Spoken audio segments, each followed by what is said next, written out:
નમસ્કાર વિદ્યાર્થી મિત્રો, ગગન ઓનલાઈન એકેડમીમાં આપનું હાર્દિક સ્વાગત છે. ઘણા દિવસ પહેલાં મિત્રો મેં કોમ્યુનિટીની અંદર મેં કોમેન્ટ કરેલી એટલે કે મૂકેલું કે ભાઈ પ્રકરણ 4 જે છે એનું સોલ્યુશન કરવું છે, એટલે કે ચેપ્ટર 4નું. તો આજથી આપણે મિત્રો ચેપ્ટર નંબર 4 સંપૂર્ણ જે છે આપણી ચેનલ ઉપર મૂકવા જઈ રહ્યા છીએ. બરાબર છે. બોર્ડની પરીક્ષામાં સ્ટાન્ડર્ડ હોય કે બેઝિક હોય, બધા ચેપ્ટર જોશે તો એમને પૂરેપૂરા ગુણ મળશે. બરાબર છે મિત્રો. તો મિત્રો પ્રકરણ 4ની અંદર જો બેઝિકની વાત કરીએ મિત્રો, ધોરણ 10ની 2025 જે છે એની પેપર સ્કીમ જે મૂકેલી છે નમૂનાના બોર્ડ પ્રશ્નપત્ર પ્રમાણે, તો બેઝિક જે છે એની અંદર એક હેતુલક્ષી પૂછાશે, 2 ગુણનો એક દાખલો પૂછાશે અને 4 ગુણનો દાખલો, એમ ટોટલ 7 ગુણનું થશે. બરાબર છે. જ્યારે સ્ટાન્ડર્ડની વાત કરીએ મિત્રો, તેમાં 1 ગુણના 2 હેતુલક્ષી પૂછાશે, 2 ગુણના 2 દાખલા પૂછાશે અને 4 ગુણનો 1 દાખલો. પરંતુ ટોટલ જે ગુણભાર છે ઓપ્શનલ સાથે 7 ગુણનો થાય છે. પરંતુ મિત્રો નમૂનાનો જે પ્રશ્નોત્તર સ્ટાન્ડર્ડનું જોઈએ ને મિત્રો, તો આ ચેપ્ટરમાંથી 10 ગુણનું પૂછેલ છે. વિચાર કરો, 100માં 80 ગુણમાંથી 10 ગુણનું આ ચેપ્ટરમાંથી જ છે. તો આ ચેપ્ટર જો આપણે સરસ રીતે તૈયાર કરીએ તો આપણે 7 આના અને 10 આના બંનેના બેઝિક હોય કે સ્ટાન્ડર્ડ હોય એમાં આપણા પ્રશ્નો સિક્યોર થઈ જાય. બરાબર છે. એટલે કે એટલા માર્ક્સ આપણા શું થઈ જાય મિત્રો? સિક્યોર થઈ જાય. બરાબર છે. ખ્યાલ આવી ગયો આટલા સુધી મિત્રો?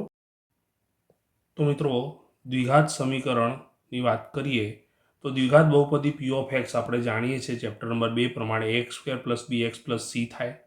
અને જ્યાં એ જે છે 0 ના હોવો જોઈએ, એટલે કે x²નો સહગુણક 0 હોવો જોઈએ નહીં. બરાબર છે ને. abc તો વાસ્તવિક સંખ્યાઓ છે. આના માટે આ જે પી ઓફ એક્સ બરોબર જો 0 લઈએ ને મિત્રો, તો એને દ્વિઘાત સમીકરણ કહેવાય છે.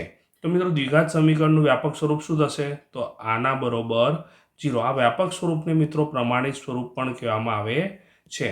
તો ax² + bx + c = 0, જ્યાં a જે છે 0 નથી તથા abc એ શું છે? વાસ્તવિક સંખ્યાઓ છે. તો મિત્રો તમારે યાદ રાખવાનું છે કે હવે પછીના જે દાખલા આપણે ગણવાના છે સ્વાધ્યાય 4.1ના, એની અંદર આ સ્વરૂપનું પ્રમાણિત સ્વરૂપ મળશે. એક્સની 2 ઘાત જે છે એનો સહગુણક એ છે 0 ના હોવો જોઈએ, તો જે દ્વિઘાત સમીકરણ કહેવાય ને, તો દ્વિઘાત સમીકરણ કહેવાશે નહીં. એક્સવાળું પદ હોય, અચળ પદ હોય, ભલે હોય, પણ મહત્તમ ઘાતવાળું પદ જે છે 2 ઘાતવાળું પદ હોવું જોઈએ. તો મોડું ન કરતા મિત્રો આગળ વધીએ સ્વાધ્યાય 4.1 તરફ, એના દાખલા શીખીએ. તો વિદ્યાર્થી મિત્રો સ્વાધ્યાય 4.1ની વાત કરીએ. નીચે આપેલ સમીકરણ દ્વિઘાત સમીકરણો છે કે કેમ તે ચકાસો. તો મિત્રો જો આપણું સમીકરણ જે છે a² + bx + c = 0 અને જ્યાં a is not equal to 0 હોય ને, તો જ એ આપણું શું થાય? આ સ્વરૂપનું મળે તો જ એ દ્વિઘાત સમીકરણ છે. તો આપણે અહીંયા શું કરવું પડશે? પહેલાં તો આનું સોલ્યુશન કરવું પડશે. તો શું થશે? પહેલાનો વર્ગ વત્તા 2 ગુણ્યા પહેલું પદ અને બીજું પદ શું છે? 1 વત્તા અંતિમ પદનો વર્ગ. 2 જોડે x ગુણાશે એટલે 2x થશે, 2 જોડે 3 ગુણાશે એટલે 6 થશે.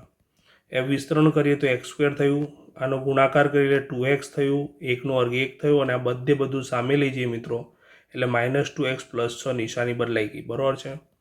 x² લખ્યા, 2x ઉડી જાય પ્લસ માઇનસ, +1 અને 6 કેટલા થાય મિત્રો? 7 થશે. બરાબર 0. તો આમ જોવા જઈએ મિત્રો તો એ ભલે x વાળું પદ નથી પણ x² વાળું પદ છે ને, એનો સહગુણક 1 છે. બરાબર છે. તો આપેલ સમીકરણ જે છે, આપેલ સમીકરણ કયા સ્વરૂપનું છે? ax² સમી એટલે સમીકરણ, ધ્યાન રાખજો, ax² + bx + c = 0 સ્વરૂપનું છે. બરાબર છે. આ સ્વરૂપનું છે માટે શું થયું?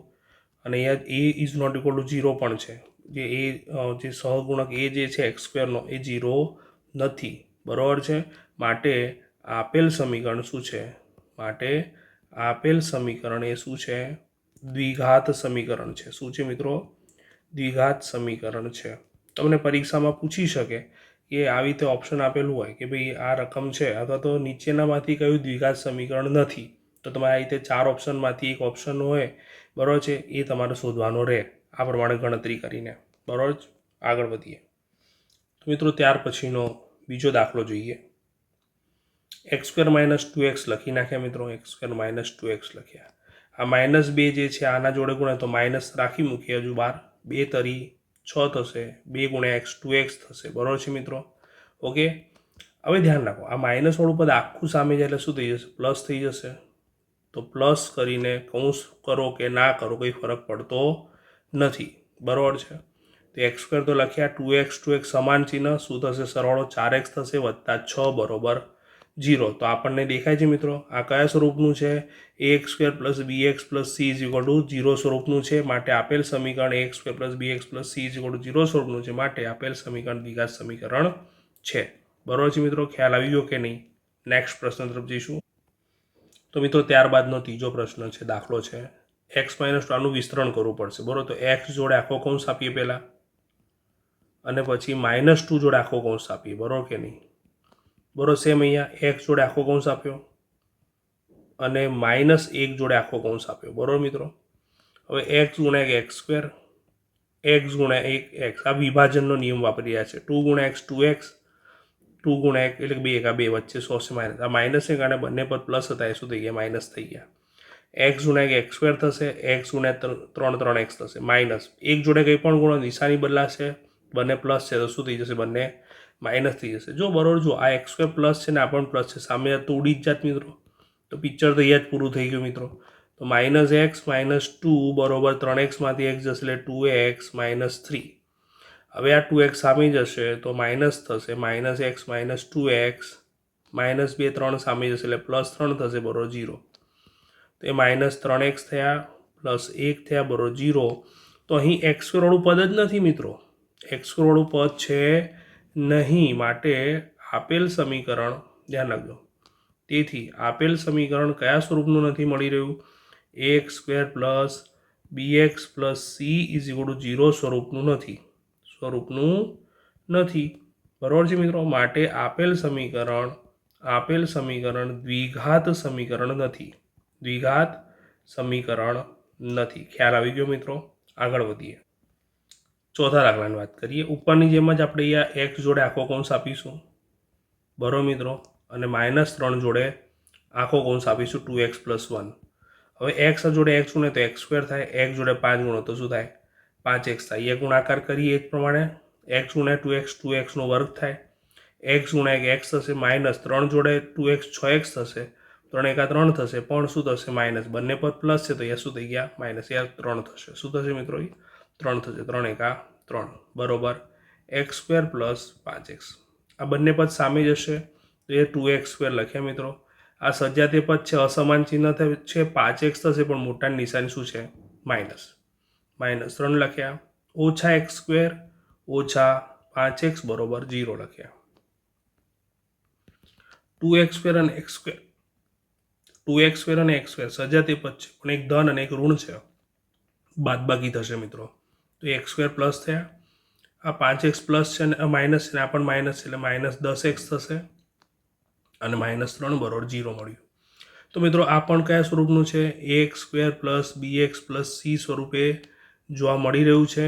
યસ, બરોબર છે મિત્રો. આ એ સ્વરૂપે જોવા મળે. છેલ્લા બે વિધાન આપણે આગળની જેમ જ લખીશું. તમારે એવી રીતે લખવાનું, હું દર વખતે સમય બગાડવા નથી માંગતો, તમે લખતા રહેજો નોટબુકમાં. તો ax square plus bx plus c સ્વરૂપનું મળે છે, માટે દ્વિઘાત સમીકરણ છે. ખ્યાલ આવે મિત્રો? આગળ વધીએ. તો મિત્રો દાખલા નંબર 5 જે છે એની વાત કરીએ તો શું થશે? અહીંયા આગળની જેમાં 2x જોડે આખો કૌંસ લીધો, x -3, -1 જોડે આખો કૌંસ લીધો, x -3 બરોબર.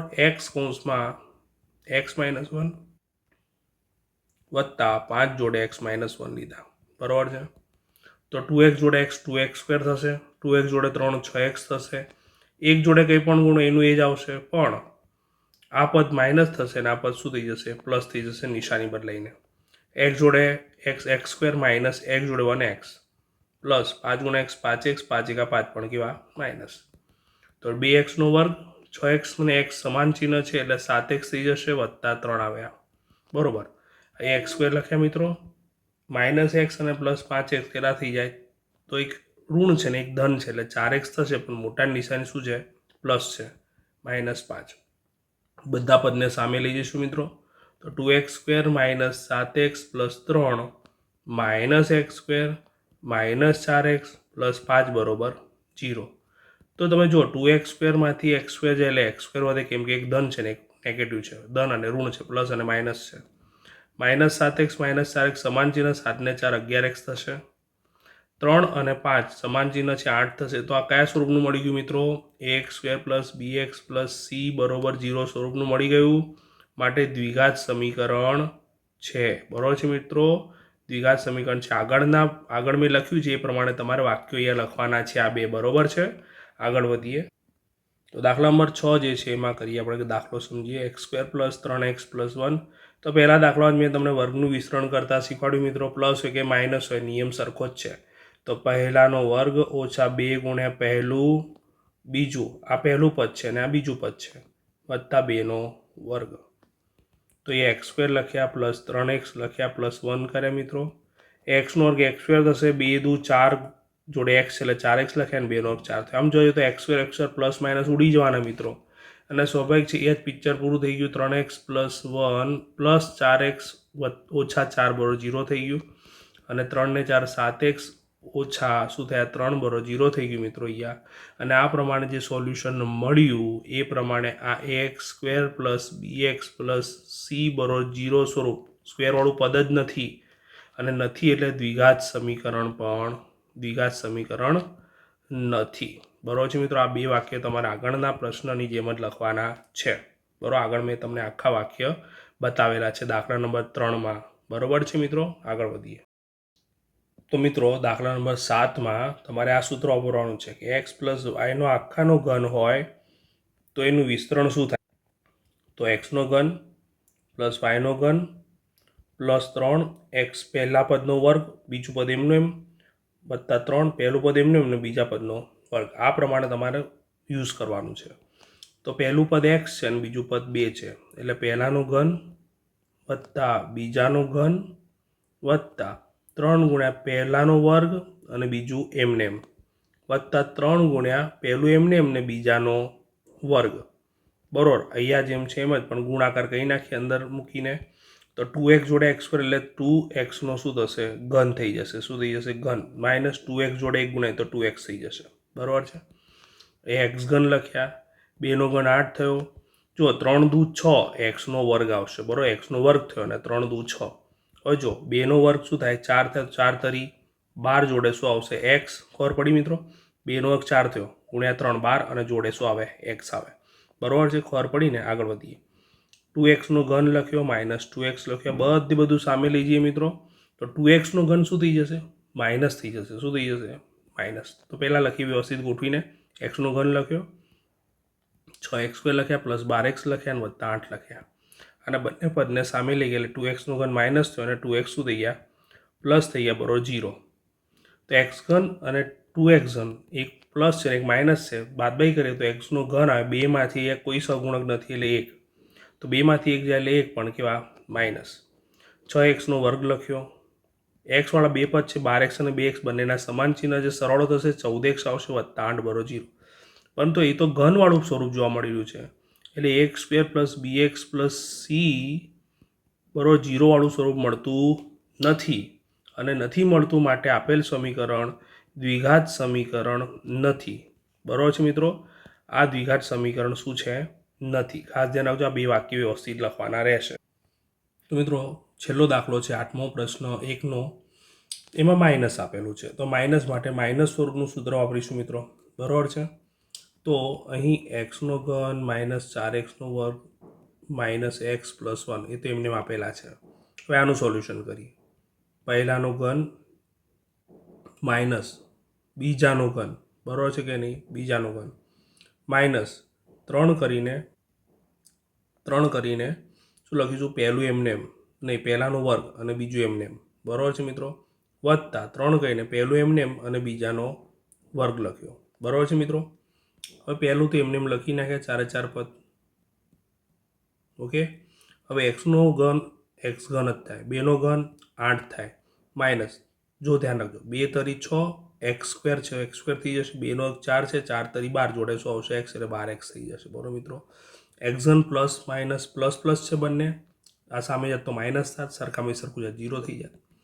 અહીંયા કેટલા આવશે? -5x² + 1. અહીંયા શું આવશે? -6x² + 12x અને -8. ગોઠવણી કરી છે, બીજું કંઈ નથી કર્યું. આ બધા પદને આમ લઈ જાઓ, આમ લઈ જાઓ કે આમ લઈ જાઓ, પણ આપણે સરળતા માટે આમ લઈ ગયા નહીં, આમ જ લઈ જઈએ કેમ કે માઇનસ છે ને. તો -5x² +1 પ્લસ 6x² ઓછા 12x ઓછાની જગ્યાએ +8 થઈ જશે, બરોબર 0. 6x² પ્લસ છે ને 5x² માઇનસ છે એટલે બાદબાકી કરીશું તો x² આવશે. -12x વાળું પદ કોઈ બીજું છે નહીં, x વાળું 8 ને 1 શું થશે 9 થશે, બરોબર 0 મિત્રો. ઓકે, ખ્યાલ આવી રહ્યો છે મિત્રો? અહીંયા આપણે એક મિસ્ટેક થઈ છે અને સુધારણા કરવી પડશે આપણે. તો મિત્રો એક્સ અને એક્ઝન ઉડી ગયા, બરોબર છે. હવે અહીંયા શું હશે -4x² -x +1 વધ્યા, અને અહીંયા શું વધ્યું વ્યવસ્થિત લખીએ તો -6x² + 12x અને -8. આ બધા પદને આમ લઈ જઈએ તો બધા પદને આમ લઈ જઈએ કેમ કે આ પ્લસ છે ને માઇનસ છે ને તો સામે જશે તો પ્લસ થઈ જશે મિત્રો. ઓકે, મોટી સંખ્યા એટલે -4x² -x +1 એમને એમ લખે અને બધા પદ સામે લઈ ગયા એટલે પ્લસ હોય તો માઇનસ ને માઇનસ હોય તો શું થઈ જશે પ્લસ થઈ જશે, બરોબર છે. હવે જો x² પદ એક આ છે ને આ છે, બાદબાકી કરી લે 2x² આવશે, મોટી સંખ્યા શું છે ધન છે. -12x અને -x એટલે -13x બંનેના ચિહ્ન સમાન છે, સરવાળો થશે 8 અને 1 શું થશે 9 થશે, બરોબર 0. તો તમે સમજી શકો છો મિત્રો કે આ કયા સ્વરૂપનું સમીકરણ મળી ગયું આપણને, ax² + bx + c = 0 સ્વરૂપનું સમીકરણ મળી ગયું છે, માટે આ દ્વિઘાત સમીકરણ છે. ખ્યાલ આવી ગયો મિત્રો? તો આશા રાખું છું મિત્રો તમને આટલી બધી ખબર પડી ગઈ છે. હું આગળ તમારા માટે બીજા ચેપ્ટર 4 જે છે એના પ્રશ્નો બનાવતો રહી રહ્યો છું.